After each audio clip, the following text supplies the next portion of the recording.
Hello students, welcome to chemistry by Shashi Bhushan. बच्चों, हम लोग लास्ट लेक्चर्स में इलेक्ट्रोकेमिस्ट्री हम लोग कंटिन्यू कर रहे थे और इलेक्ट्रोकेमिस्ट्री में आपको मैं बेसिक्स जो है वो मैं डिस्कस कर रहा था कि इलेक्ट्रोकेमिस्ट्री है क्या। तो सबसे पहले आप लोगों को अगर याद होगा, अगर आप इसका पहले का लेक्चर अगर आप लोग देखे होंगे तो उसमें मैं बता रहा था कि इलेक्ट्रोकेमिस्ट्री जो है ये दो वर्ड्स से मिल करके बना हुआ है। एक है इलेक्ट्रो और दूसरा क्या है, केमिस्ट्री। इलेक्ट्रो का रिलेशन कहाँ से था, इलेक्ट्रिकल एनर्जी से, और केमिस्ट्री का रिलेशन कहाँ था, केमिकल एनर्जी से। मतलब दोनों को जब हम लोग अगर कंबाइंड वे में अगर देख रहे थे तो दोनों को मिला देंगे तो क्या बनेगा, फिजिकल केमिस्ट्री। मतलब कि केमिस्ट्री में आप तीन ब्रांच आप देखते हैं, एक फिजिकल है, ऑर्गेनिक है और इनऑर्गेनिक है। तो उसमें से इलेक्ट्रोकेमिस्ट्री जो है वो कौन से ब्रांच का ये पार्ट है, तो आप इसको डिफाइन अगर करेंगे तो बोलेंगे कि क्या, electrochemistry is the branch of what, physical chemistry.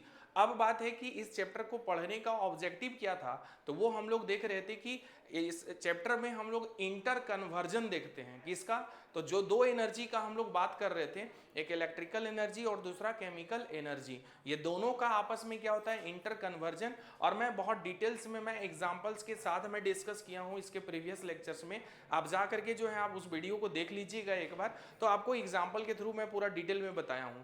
तो इसमें हम लोग बेसिकली क्या देखते हैं, इंटर कन्वर्जन इलेक्ट्रिकल एनर्जी का और केमिकल एनर्जी का। और इसके बाद हम लोग बच्चों इसमें कंटिन्यू किए थे कि बेसिक कुछ टर्मिनोलॉजी हैं जो आपको पता होना चाहिए इस चैप्टर को पढ़ने के लिए, तभी जाकर के ये चैप्टर का कॉन्सेप्ट जो है आपको समझ में आएगा। जिसमें कि मैं स्टार्ट किया था लास्ट क्लास में इलेक्ट्रोलाइट्स। हम लोग लास्ट क्लास में क्या पढ़ रहे थे, इलेक्ट्रोलाइट्स। और इलेक्ट्रोलाइट्स के बारे में मैं बता रहा था आप लोगों को कि इलेक्ट्रोलाइट्स एक ऐसा केमिकल सब्सटेंस है जो ओनली एक्वस फेज में और मोल्टेन स्टेट में, ध्यान देंगे इस बात को, दोनों का रिलेशन अगर देखा जाए तो लिक्विड स्टेट से ही है। तो अगर एक्वस मेंशन किया हुआ रहे या मोल्टेन मेंशन किया हुआ रहे तो आप समझेंगे कि वो लिक्विड फेज में ही है।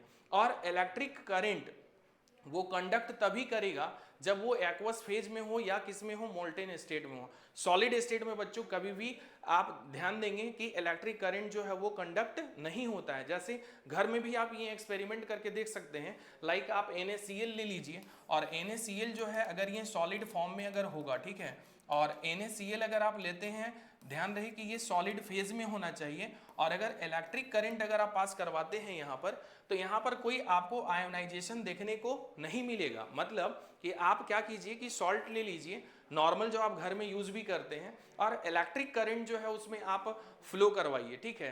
तो आप ऑब्जर्व करेंगे कि इलेक्ट्रिक करंट जो है वो उसमें पास नहीं करेगा। क्यों, क्योंकि वो एक्वस फेज में नहीं है। मतलब सॉल्वेंट का होना जरूरी है आयोनाइजेशन के लिए। आयोनाइजेशन तभी पॉसिबल है जब वो एक्वस फेज में हो या किस में हो, मोल्टेन स्टेट में हो। लेकिन अगर यही NaCl को जैसे ही अगर हम लोग पानी में अगर डिसॉल्व कर दें, वाटर में अगर डिसॉल्व कर दें, तो तुरंत आप देखेंगे कि ये ब्रेक जो है, NaCl जो है ये आयोनाइज हो जाएगा, और आयोनाइज होकर के ये आयंस के फॉर्म में कन्वर्ट हो जाएगा।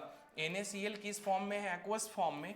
और जब इलेक्ट्रिक करंट जैसे ही पास करवाएंगे तो ये आयोनाइज हो जाएगा आपका, और ये कन्वर्ट हो जाएगा किसमें, Na प्लस में, जो एक्वस फेज में ही रहेगा। और प्लस दूसरा क्या बन जाएगा, Cl माइनस, ये भी किस फेज में रहेगा, एक्वस फेज में रहेगा। क्यों, क्योंकि जब डिसोसिएशन होगा NaCl का तो आयंस जो बनेंगे, तो आयंस जो है वो कहाँ पर प्रेजेंट रहेंगे, इस सॉल्यूशन में ही आपको प्रेजेंट मिलेंगे। इसीलिए आप ब्रैकेट में यहां पर क्या लिखते हैं, एक्वस भी मेंशन करते हैं कि Na प्लस और Cl माइनस जो आयंस प्रोड्यूस्ड होंगे वो आपके सॉल्यूशन में ही रहेंगे।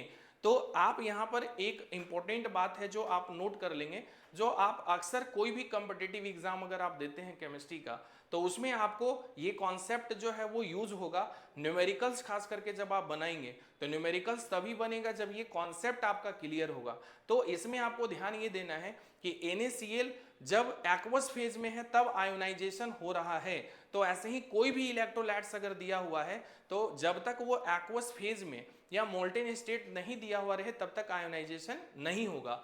इसके बाद बच्चों हम लोग नेक्स्ट जो है वो कंटिन्यू कर रहे थे टाइप्स ऑफ इलेक्ट्रोलाइट्स में, टाइप्स ऑफ इलेक्ट्रोलाइट्स।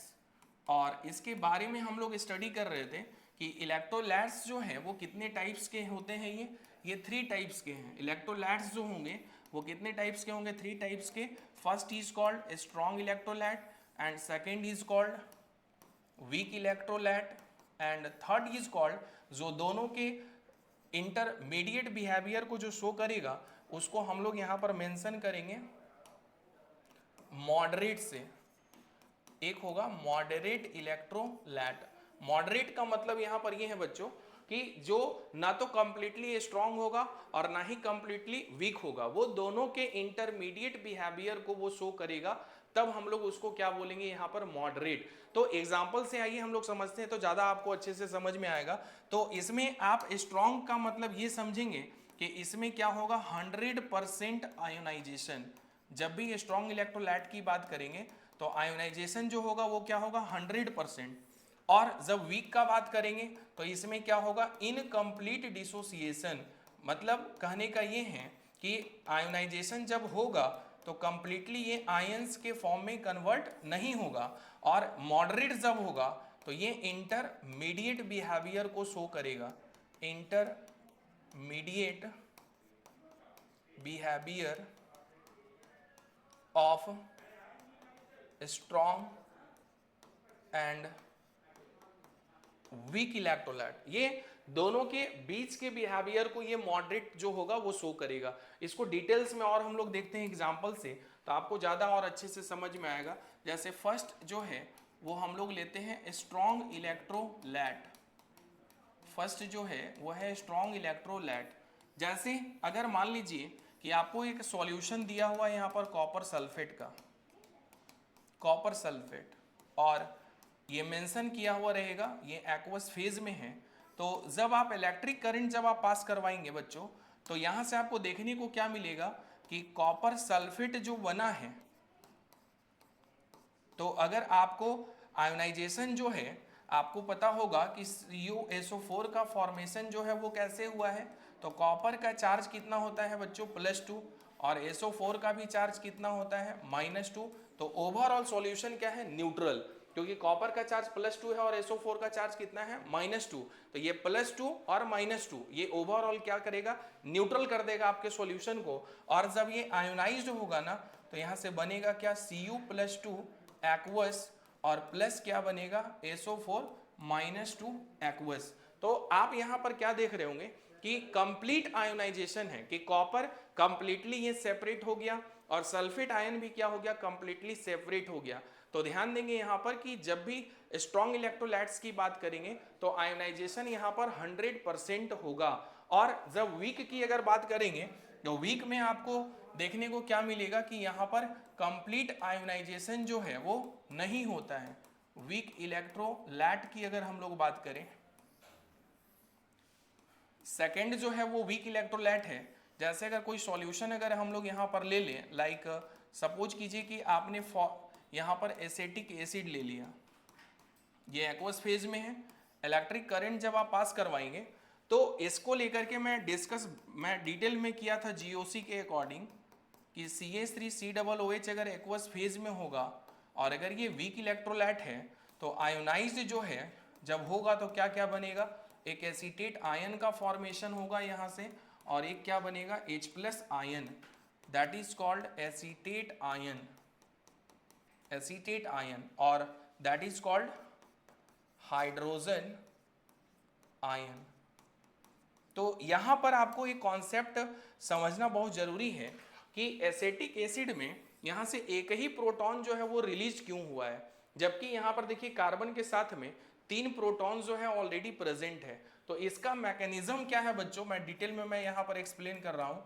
आप ध्यान देंगे इस बात पे कि CH3 है और यहाँ पर क्या दिया हुआ है? C+O OH। इसमें अगर आपको थोड़ा अगर बेसिक कॉन्सेप्ट अगर पीरियोडिसिटी का अगर होगा तो आपको पता होगा कि ऑक्सीजन, कार्बन और हाइड्रोजन ये तीनों एलिमेंट्स में से सबसे ज्यादा जो इलेक्ट्रोनेगेटिविटी वैल्यू होता है वो ऑक्सीजन का होता है, और कार्बन और हाइड्रोजन का जो इलेक्ट्रोनेगेटिविटी वैल्यू है वो ऑलमोस्ट क्या होता है? इक्वल होता है, सेम होता है। तो इलेक्ट्रोनेगेटिविटी जो है ज्यादा होने का मतलब यहाँ पर ये है कि जब दो एटम्स जब आपस में इलेक्ट्रॉन्स जब शेयर करके अगर कोई बॉन्ड बनाते हैं तो वो जो शेयरिंग जो पेयर ऑफ इलेक्ट्रॉन्स होता है वो सबसे ज्यादा जो इलेक्ट्रोनेगेटिव जो एलिमेंट होगा उसकी तरफ वो इलेक्ट्रॉन्स जो है वो क्या होगा, शिफ्ट होगा, और वहां पर क्या हो जाएगा, पोलराइजेशन। पोलराइजेशन का मतलब यहां पर ये है बच्चों कि एक एटम पे पार्शियल नेगेटिव चार्ज डेवलप हो जाएगा जो मोस्ट इलेक्ट्रोनेगेटिव होगा, और एक एटम पे पार्शियल पॉजिटिव चार्ज डेवलप हो जाएगा जो लेस इलेक्ट्रोपॉजिटिव होगा। तो यहां पर अगर आप ध्यान देंगे तो ये OH जो बॉन्ड है ये पोलर नेचर का होता है, इसको हम लोग क्या बोलते हैं, पोलर नेचर। क्यों? क्योंकि यहां पर आपका क्या हो रहा है, यहां पर पोलराइजेशन। तो क्यों हो रहा है पोलराइजेशन, तो there is electronegativity differences in between what, hydrogen and oxygen atom. So partial positive charge is developed on hydrogen atom and a partial negative charge is developed on oxygen atom। तो यहां पर आप इसको represent कैसे करेंगे, ये partial positive हो जाएगा और ये क्या हो जाएगा, पार्शियल नेगेटिव।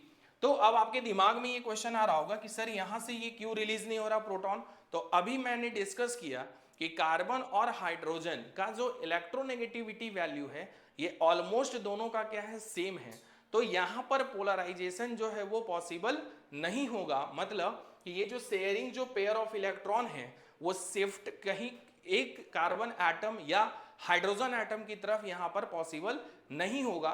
तो यहां पर आप एज अ टीज जो है जैसे है वो ऐसा ही रहेगा, यहां से एक भी प्रोटॉन रिलीज होना पॉसिबल नहीं है। मतलब कि एसिटिक एसिड से जब भी रिलीज होगा तो कितने प्रोटॉन रिलीज होंगे, एक। तो आप देखिए यहां पर अभी भी 3 हाइड्रोजन क्या है, एसीटेट आयन में प्रेजेंट है, मतलब कि ये कंप्लीटली डिसोसिएट जो है ये नहीं हुआ। और जब कंप्लीट डिसोसिएशन नहीं हुआ है तो ये इस टाइप के इलेक्ट्रोलाइट्स को हम लोग क्या बोलते हैं, वीक इलेक्ट्रोलाइट। और एक और है बच्चों जो हम लोग देखेंगे यहाँ पर लास्ट, मॉडरेट इलेक्ट्रोलाइट, और ये इंपॉर्टेंट है और इसका एग्जाम्पल भी आप कोई भी बुक उठा करके देख लीजिए, चाहे वो इंडियन ऑथर हो या फॉरेन अगर कोई भी राइटर है, तो इसका एग्जाम्पल जो है वो बहुत लिमिटेड है मॉडरेट इलेक्ट्रोलाइट का।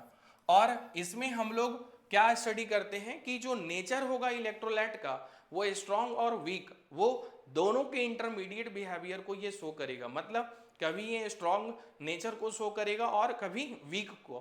तो यहां से मॉडरेट में एक फेमस एग्जाम्पल है जिसका नाम है trichloro acetic acid, trichloro acetic acid. अब इंपॉर्टेंट बात है यहां पर आपको कि ये स्ट्रक्चर ड्रॉ करने आना चाहिए। कैसे ड्रॉ करेंगे, तो आपको पता है एसेटिक एसिड क्या होता है बच्चों, CH3 C carbon double bond oxygen, और यहां पर आप लास्ट में क्या दिखाते हैं, OH ग्रुप। तो यहां पर आप OH दिखाएंगे। तो ये तो एसेटिक एसिड है लेकिन इसका ये डेरिवेटिव फॉर्म है कौन, ट्राइक्लोरो एसेटिक एसिड।